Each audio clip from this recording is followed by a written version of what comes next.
Welcome to the GE Veterans Network Transition Skills Workshop. My name is Kris Urbauer, and I am the Program Manager of Military Initiatives and the Junior Officer Leadership Program at GE. I'm also an Army veteran. I served on active duty for 10 years, and I've been with GE for almost 19 years. So what I'm going to talk about today hopefully will be helpful to you in your transition, either as a review of things you've learned at TAP, or maybe I will have some new tips and tricks for you to help you as you tackle the new adventure of finding a civilian job. So today we're going to run through the classroom session. If you attended one of our live transition workshops at one of the Hiring Our Heroes job fairs, we also would do some one-on-one mentoring and coaching after the classroom session. So if you have the opportunity to attend Hiring Our Heroes Career Fair and Workshop Live, you'll have that opportunity. But today I'm going to talk a little bit about managing the transition, spend quite a bit of time on your resume, and some tips for the application process and interviewing, and I'm going to close with some tips on networking. So the GE Veterans Network is 10,000 plus members strong here at GE, and as part of our community service efforts, we do transition workshops around the country at Hiring Our Heroes events, and it's really just GE veterans trying to help other veterans with their transition to corporate America.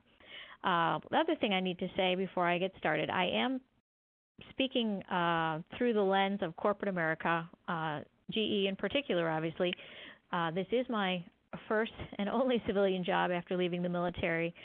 So think about that when you're listening to some of the things I have to say. They apply, obviously, across the board, but I really am talking in terms of big U.S. companies.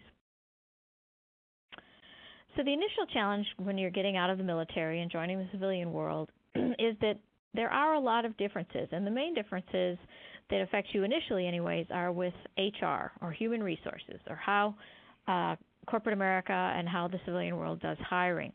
In the military, you didn't have to make a lot of decisions for yourself, and in fact, you probably weren't allowed to make a whole lot of decisions for yourself. You could state a preference as to where you wanted to be stationed, and you did compete for different types of jobs, but you didn't necessarily have the opportunity to interview and sell yourself, in person, one-on-one, as you will have the opportunity to do when you're looking for a civilian job. Within the military, you basically were represented by a file, whether it be a paper file or an electronic file, that had all of your performance reviews, OERs and COERs, along with a picture of you, and that file was passed around a group of people who you obviously most likely had never met, and they made those decisions kind of in the distance for you, and those decisions were made and you were sent to you in the form of orders. Now, in the corporate world, you will obviously have the opportunity to interview, and you'll probably interview multiple times with many different people, the folks you will work for, the folks you will work with, and maybe even some of the folks that will work for you, and that group of people will have the opportunity to interact with you one-on-one, and they will make the decision on whether or not you meet the qualifications for the job and you're the right person to hire. So you have a lot of responsibility to sell yourself, which is awesome because, once again, you didn't really have that chance when you were in the military. So the job search process, any of you listening to this today, I'm sure, are in lots of different points in the timeline of this job search process, and hopefully you've gone through these questions or these different things to think about in your head up to this point, and you've got somewhat of an action plan and a timeline. But you really do need to understand, really where are you right now, and where do you want to end up in your career when it's time to retire, when it's time to stop working, whenever that day may be. What are your capabilities? What did you learn in the military that you can apply to your civilian life? What type of schooling have you had that you can use to show the skills that you can bring to a company? What is your ultimate goal? Do you want to be the CEO of a company? Do you want to have a job at a nonprofit where you can help people in that way? What is your ultimate goal for your work life? And then if you have any special issues or concerns, any family members that need special care, special schooling, anything along those lines that can have an effect on where you might be able to go and what you may want to do, you need to bring that into consideration, along with taking a look at the market and the industry that you think you'd like to become a part of.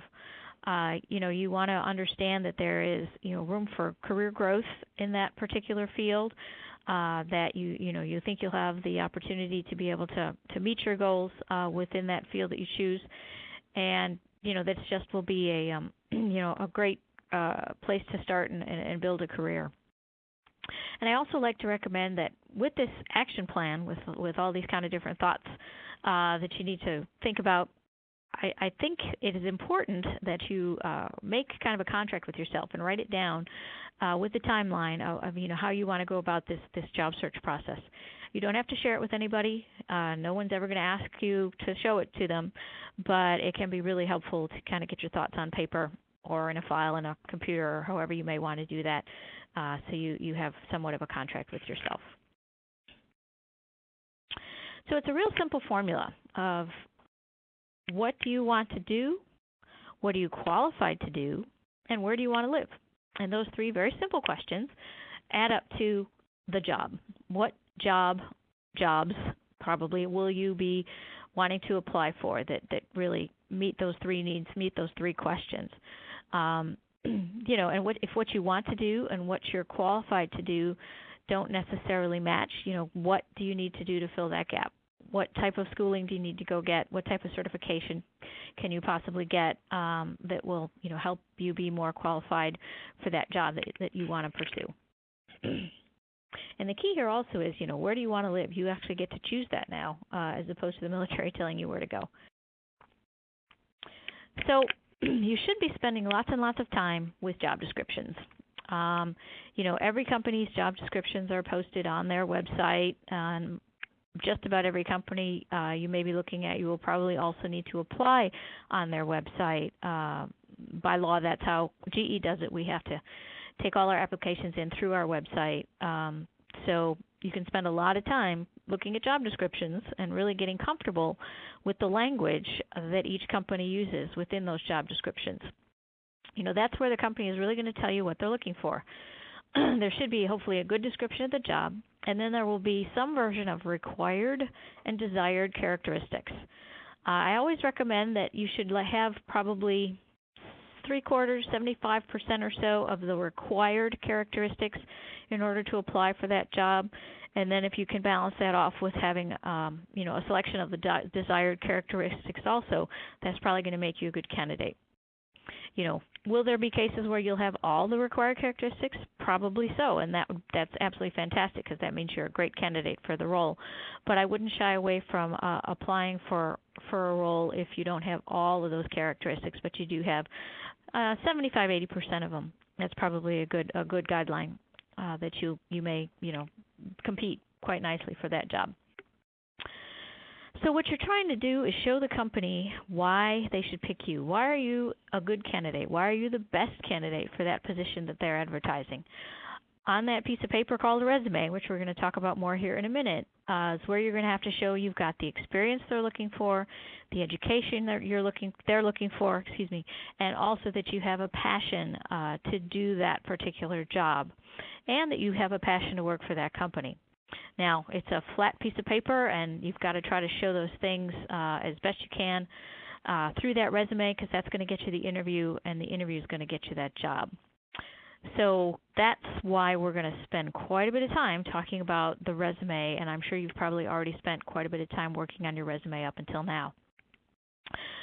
Just wanting to point out the last bullet here, please only apply for those openings where your resume and your experience can show that you meet the qualifications for that position.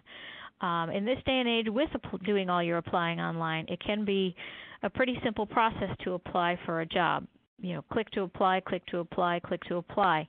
But you really do want to use the laser approach and find those jobs that you fit the qualifications for, as opposed to using a shotgun approach and just applying for any and every job you find that sounds interesting to you on the web. You should really spend your time and energy focusing on those positions that you really know that you would do a great job at and that you are super qualified for, so that you can really pop off the page, pop off that resume, and get yourself an interview. So qualifications, I've said quite a few times, I've used the word qualifications, and you want to make sure you meet the qualifications, et cetera, et cetera. Well, the interesting thing about military talent is when you were in the military, you did all kinds of things. You did a lot of different things, and you did them all well, most likely. And, you weren't necessarily a specialist in one particular area or not, depending on your MOS. Some people are very much specialists. It really just kind of varies by what you did in the military. But you've got a varied background. You've probably done a lot of different things. But when you're joining the corporate world, it's much more specialized, and you really do need to kind of pick a lane, as I like to say. So, you may or may not have an absolute certainty of what you want to do in the civilian world. You may, not really know exactly which direction you want to go. So how you can start thinking about that is, what part of the military did you like the best? What job in the military did you like the best? What specific skills did the military teach you that can translate into the civilian world that you would like to use? And then, last but not least, I keep emphasizing, where do you want or need to live? If you want to live in a particular city, you can kind of start researching what companies are there, what types of roles they have, and that can also help maybe narrow your scope as you look at your qualifications and your transferable skill sets. So a little soul searching, a little navel gazing needs to be done here to kind of pick your lane, as I like to say. And then next, you're going to be needing to translating your military skills and your military experience to corporate language. Doesn't mean you have to use a completely different language, and doesn't mean you need to sanitize your resume so someone can't even tell you were in the military. But you do need to kind of make the assumption that those folks looking at your resume and those folks that you're going to be interviewing with more than likely do not have a military background. That doesn't say that you won't run into some people that do, which is great because you've got that connection, but there will be mostly civilians that will be taking a look at your resume and that will be interviewing you when the time comes. So you want to be able to tell your story. You want your resume to tell your story for you, and then you want to also obviously be able to tell that same story when you have the opportunity in an interview. Have those examples, those anecdotes, those stories of, what you did in the military, what's the greatest thing you did in the military, what you like most about the military, all those sorts of questions might be asked. So be ready to tell your story. Now, this next slide here, talking about accomplishment statements, this is something you may have seen before or something similar, but there's one main reason why I like to talk about this. There's a question that I would say maybe at least 50% of the time in any interview you will probably be asked, especially if it's a civilian that's interviewing you, what was your greatest achievement when you were in the military? It's just kind of an easy question for them to ask to get you started talking about your experience. And, you can break it down in this STAR method, which, like I said, you may have heard before, describing why that particular accomplishment is notable, why it was the one that, you thought was kind of your greatest accomplishment, the complexity of it, the criticality of it, did you have not enough time, not enough people, not enough ammunition, not enough something, resource constraints. But the big thing here, the one thing I really want to emphasize is you need to make sure that you are very, very specific about your role in this particular accomplishment that you are describing. The military teaches us to be, talk about the team, talk about the platoon, the company, what we did as a team. And in this particular case, when you're interviewing for a job, you want to be an I person, and you really want to focus on what you as an individual did to help your team achieve this success, and what was your specific role. So, swallow the team thing and become an I person for at least a few minutes. And then, of course, the final, the result of your actions and the impact on the overall organization and the overall mission, kind of wrap it all up with the STAR method.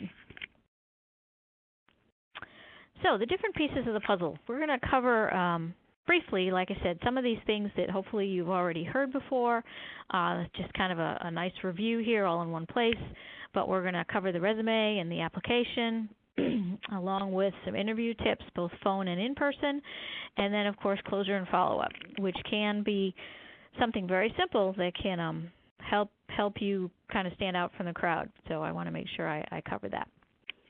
So the resume. You've probably spent a lot of time already on working on your resume. So the interesting thing about this wonderful piece of paper, the purpose of it is to get you an interview. And that's when you have the opportunity to sell yourself live and in person and earn that job. So first of all, some general rules. The resume should be no more than 2 pages. The resume that you apply for a job with should be no more than 2 pages. Now, that doesn't mean, especially if you've had a long and very technically oriented, in particular, career in the military, that doesn't mean that you cannot have a much longer resume that you take with you to the interview and leave with the folks that you're interviewing with. That is perfectly fine. But for the application process of applying online and submitting your resume, it should be no more than 2 pages. Now, here's the other part of the fun there. The good stuff, as I like to call it, has to be on the first page. Why do I say that? If you think about it, when and if someone is going to look at your resume, they are most likely not going to look at it on paper. They are going to look at it on their computer screen. And when you pull your resume up on a computer screen, which you're doing when you're working on it, how much of the resume actually shows? Only about that top 2/3 of that first page. So the good stuff has got to be in that space that catches the eye of the person reading your resume, whether it's a recruiter, an HRM, or a hiring manager, got to catch their eye so they want to read the rest of the resume. So it's very important how you use your space, and it's very important to really catch their attention with that first page and the top 2/3. I can't emphasize that enough. So on some of the bullet points here, the appearance and structure of your resume counts. What does that mean exactly? Really just means you've got to have enough white space around the edges and enough kind of spacing between your paragraphs so that it is easy to read when you pull it up on a computer screen, and you don't have, words, letters from one margin, I should say, all the way to the other, where it's very, very hard to read. So make sure it looks like it's easy on the eyes, and I think you can pretty much tell that by looking at it yourself, obviously. And it's just got enough spacing around it and within it so that you can kind of read it easily, and those bullets are going to pop off the page. I also say proofreading is a must, and when I say proofreading, I don't mean just spell check. Spell check will help get the resume to a certain point, but then you need to have multiple people proofread your resume. As many people as you can, your spouse, your child, your neighbor, your uncle, your aunt, whatever. You can have as many people as possible read your resume. Why do I say that? You spend so much time looking at this thing that you don't necessarily see some things that may not be right with your resume. Spell check doesn't look for certain things beyond the fact that you spelled things correctly. You may not have the right word in a place where you wanted to say something else, and spell check will think it's just fine. So make sure you have multiple people read your resume and proofread it for you. Now, spelling and grammar errors, as I say, can show a lack of attention to detail. Is that going to mean you don't get the job? Not necessarily.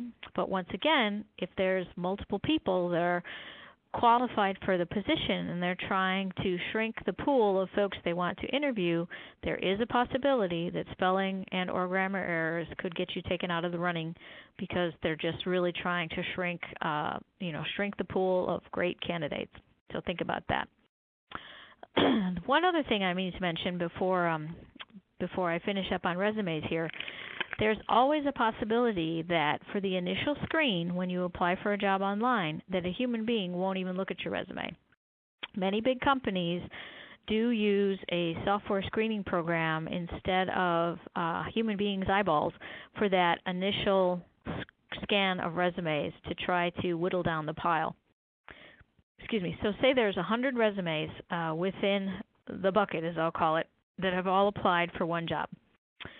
Most likely they will not have human eyeballs on them initially. there will be a number of keywords that will be put into this software system that the computer will be looking for to weed out resumes that don't have that particular language on them, to try to just shrink the pile. Now, where do they come up with these keywords? The keywords that the system will be looking for will most likely have been pulled directly from the job description. So I talked a little bit about job descriptions before. You really do want to spend time studying job descriptions, understanding what they're looking for, and making sure that the lingo, as I call it, that you have in your resume for your experience matches the lingo that the company is using in their job description.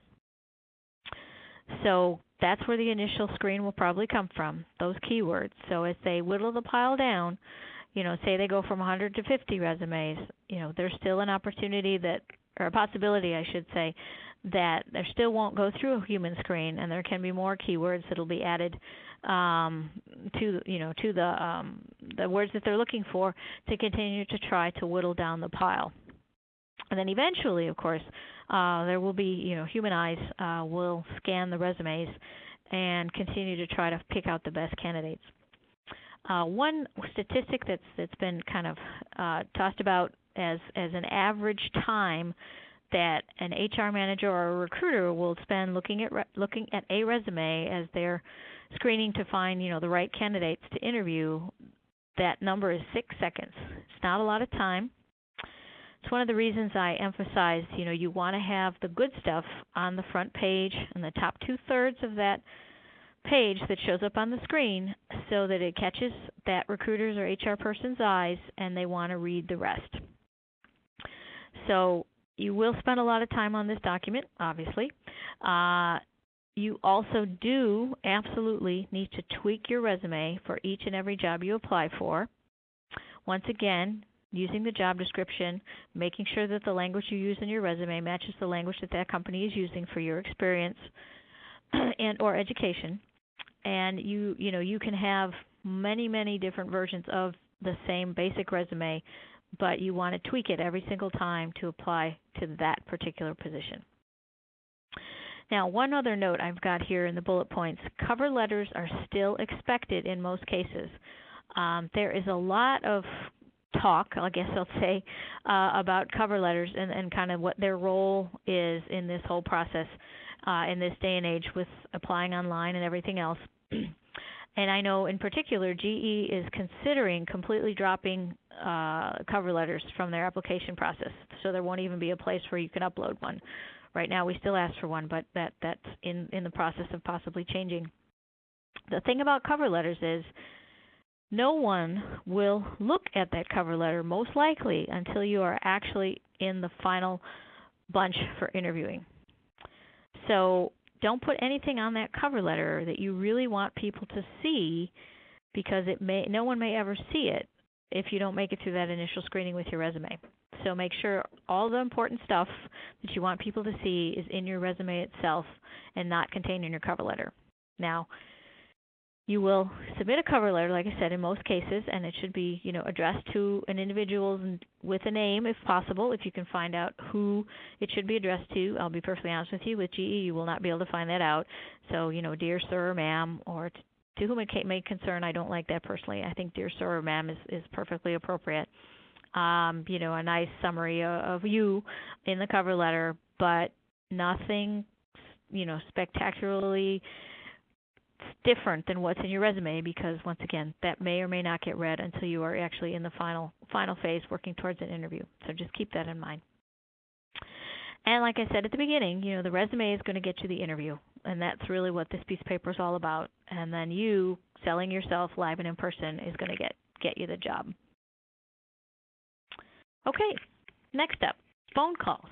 Now, if you get a phone call from a company, that's an awesome thing, because that means you are on the slate to possibly come in for an interview. Now, the other thing about a phone call from a company is this is their first time dealing with you live and in person on the phone. So first impression is, this is your big first impression on the phone.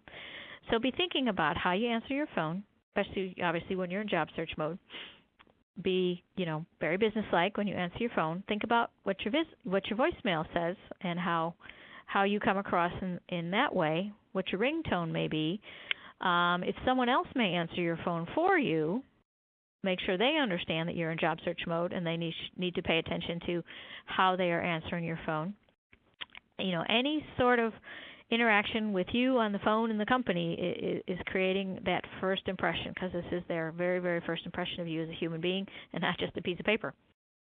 So, make sure you're paying attention to all those things. Make sure that, when they call, if they call, hopefully, that if it is not a good time for you to talk, if you're in a loud place, if you're, in the grocery store, walking down the aisle, doing your shopping, and it's just not the time for you to be in a nice, quiet place and pay attention to what details they're going to be giving you, you can always say, I'm sorry, this isn't a good time for me. Can I please call you back? But you want to call back as quickly as possible. So if you're in the grocery store, finish your shopping, check out, go out to your car, and sit quietly and call them back right away. Why do I say that? Because most likely they have a list of people they are calling. Every single one of you is going to be coming in for an interview. Perhaps all of you coming in for this interview for the same job. So you want to show enthusiasm about the fact that they've called you about this position. So if possible, take the call when it comes in, get the details, write it down if you need to, all that good stuff. If it's not the best time for you, give them, 10, 15, however quickly you can call back, and, get the details, whatever information they're going to be giving you, and, make sure that you're got in your mind, this is, like I said, the first impression of you as a candidate on the phone. Most likely they will also follow up with you with an email with some of those details, like who you're going to interview with and time and date and all that good stuff. But it would be, behoove you to get as much of that information as you can when they've got you on the phone, just in case.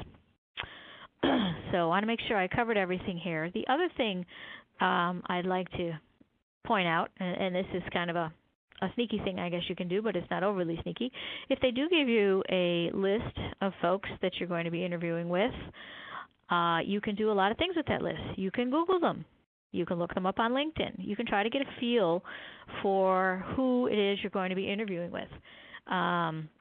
You can learn a little bit about them and their role at the company and maybe how they've gotten to where they are in their role at the company, as much information as you can glean, just so you have a feel for who you're going to be interviewing with. Because I can almost guarantee you the interviewers will also be Googling and or looking you up on LinkedIn. So you might as well get as comfortable as you can with those folks using those tools. In addition, of course, do your research on the company. Make sure you understand the culture as best you can. If you have the opportunity to talk to people that work for that company and learn a bit about their experiences firsthand, I think that can be very helpful also. So just be as prepared as you can as you're getting ready to go into interview. All right. When and if you get there for the interview, you may be asked to fill out a job application. This is also a very good sign because this means that you are in kind of the final stages towards possibly getting the job. Just a couple of things I want to point out here. This is another document where you want to think about, spelling and grammar and making sure that you do a thorough job with it. If you're using abbreviations, make sure you spell them out the first time, just like you've always learned. To be perfectly honest, a job application in many cases is very similar to a security clearance. Same sort of document. It's going to ask you to list all jobs. So you want to list every single job you've had, even if they all aren't on your resume due to space. List all addresses. We've all done that with the security clearance. Again, you want to make sure that you do that. You list every address you've had if that's what they're asking for. And keep the dates, if there's dates that are needed, as precise as possible for those things. And make sure that the dates on the job application are going to match the dates you've got on your resume. So the two documents need to agree, although there may be more tactical details, I'll call it, on the job application than you have on your resume.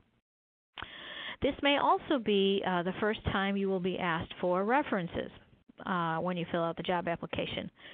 So one key thing is make sure your references know you're using them as references.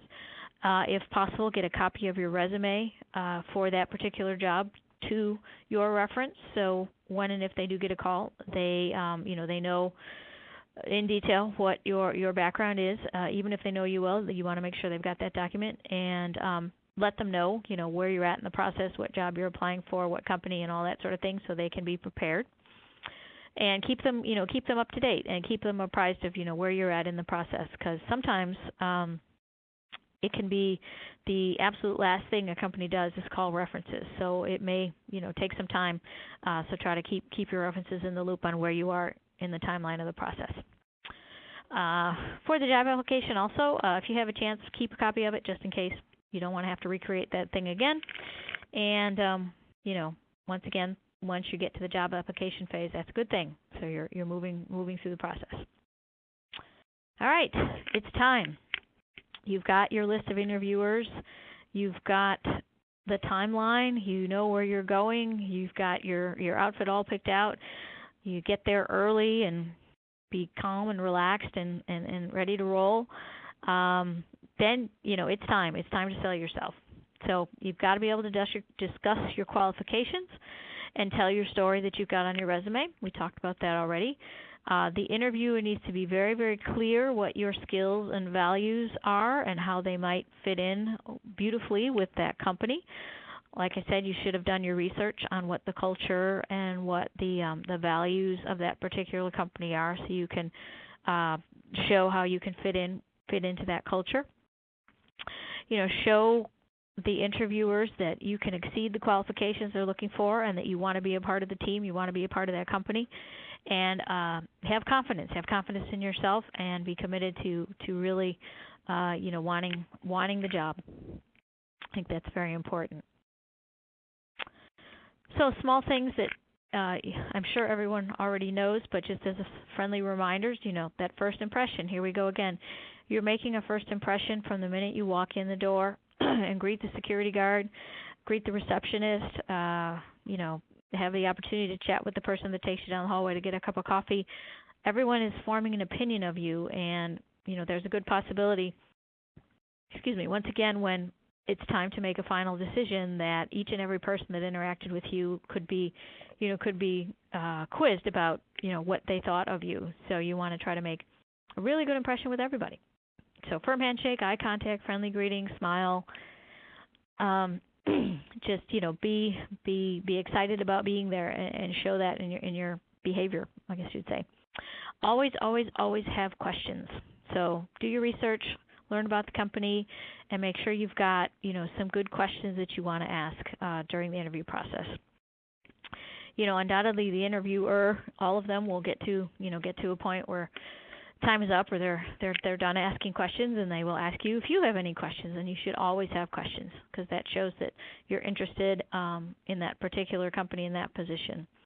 Do a deep dive on the job details. Make sure you really understand what the job is all about, what your expectations would be, kind of what the day-to-day life in that company is like.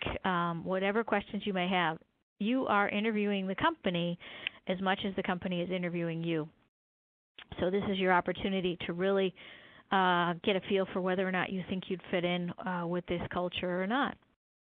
Now, if during the course of the interview you decide you're not sure you want the job, that's perfectly okay. Or if you really decide you might not fit in with this company also, which might even be more likely if in fact you don't think the culture is a good fit for you.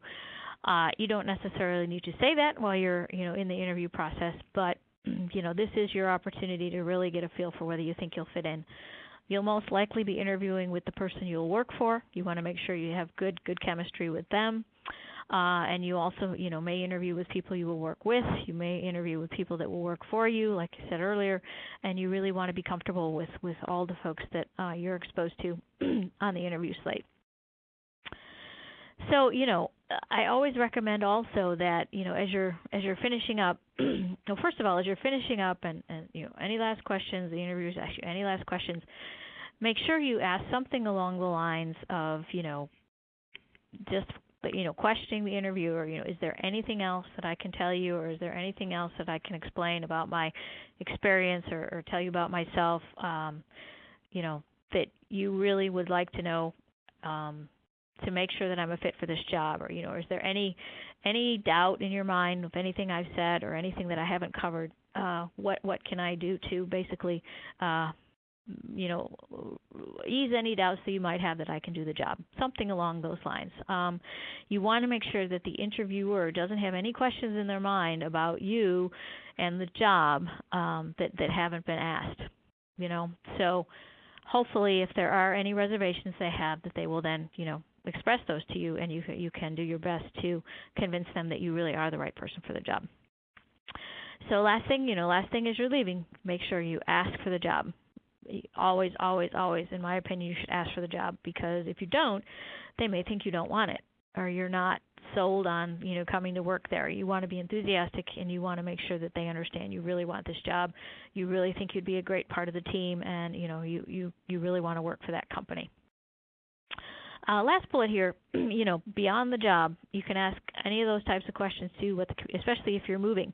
If you're moving from, obviously where you're living to a new location, you've never lived there before, you don't know a lot about the community, you can ask all those types of questions, the quality of life, what do people do here on the weekends, and that sort of thing, the cost of living. Those are all fair game, because you're obviously making a big decision, especially if you're going to get up and move your family. Now, when I'm doing a live workshop, someone almost always asks the question about salary. What if they ask you about your current salary or your salary expectations? That is a black hole that is hard to get out of once you have to go down it. But if someone asks you that question point blank, you kind of have to have an answer. My personal advice is you should always have a range of your salary expectations, and hopefully you have a feel for whether that range matches what the job will pay, either from the job description where they may have salary information, or research you can do on the web, or looking at Glassdoor, looking at LinkedIn, you can get some information about salary. But you should have a range, and be open about that. Hopefully that question won't be asked quite that bluntly in an interview, because it can be a curveball. But you would hope that the HR manager that's a part of the interview process, hopefully setting up the interview and everything else, will give you information about benefits and that sort of thing.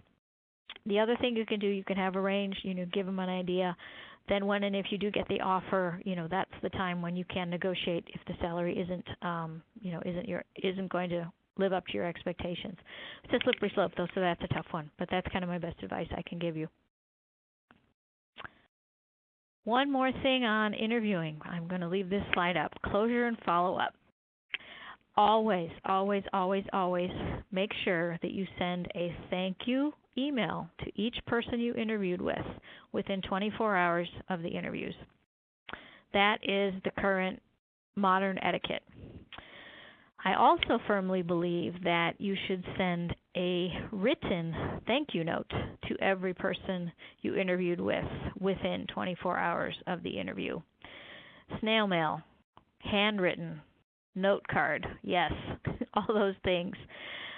If your handwriting is atrocious, which I've heard people tell me before, you can type it, but you do need to sign it. I truly believe that can make a difference.